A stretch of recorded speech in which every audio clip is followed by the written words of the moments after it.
We'll now go to Mr. Arnold for 5 minutes or less, please. Thank you, Mr. Chair. I'll start with Mr. Burns. Mr. Burns, ministers of the department you were the ADM for have stated repeatedly that they are the ultimate decision makers for the ministry and the department. Would you agree with that?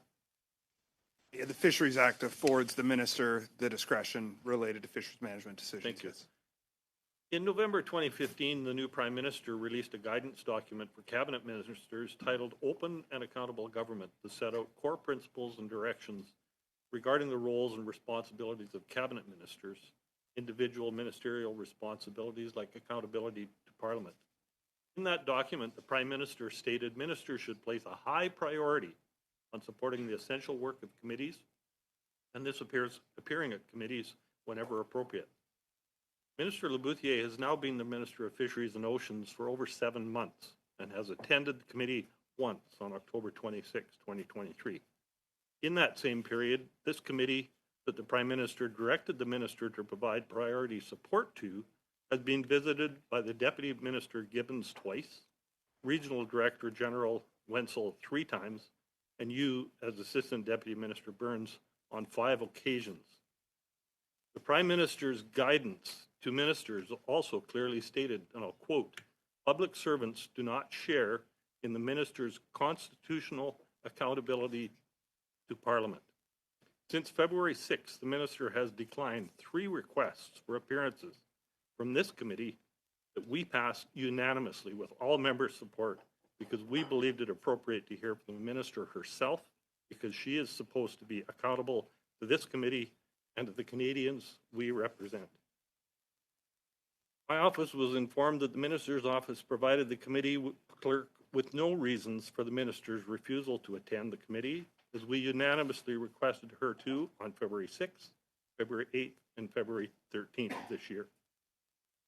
I don't wish to be inhospitable to the officials before us today, but I am suspect that we might be, in fact, thinking the same thing, that you might be thinking the same thing I am.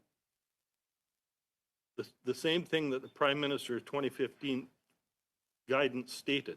Servants do not share the minister's, public servants do not share the minister's accountability to Parliament.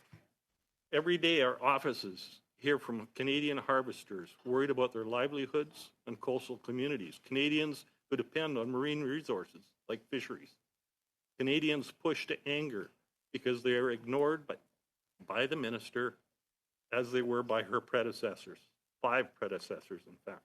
The whole point of Parliament is democracy, and it should be the opposite of tyranny. I'm starting to wonder what we call a government that tramples on the livelihoods and communities of the people it is supposed to represent and work for. And how can this committee support better decisions and policies from the Minister of Fisheries and Oceans when she won't even show up?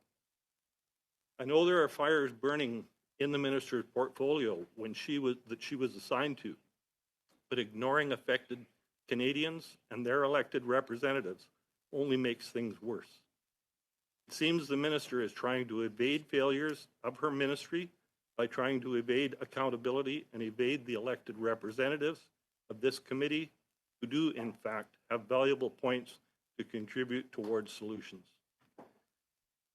I want to thank the witnesses for being here and commend you on your unending commitment to being deployed time and time again as human shields for ministers who simply refuse to fulfill their constitutional accountability to Parliament. Now, Mr. Burns, I was astonished earlier when I heard you say in response to a question of what quota numbers had been requested by the harvesters. This meeting and study was specifically on redfish allocation and quotas. And you stated you weren't able to provide that to the committee. You came to this meeting knowing that that was what was going to be discussed. How do you explain not having those answers? My colleague Sylvain Vézina indicated that indeed a specific quantum hadn't been identified by that fleet. I'll pass the rest of my time to Mr. Perkins. Okay, one question. When will it? When will it be set? Well, next week we'll be consulting with the Redfish Advisory Committee to inform the sub-allocation decisions.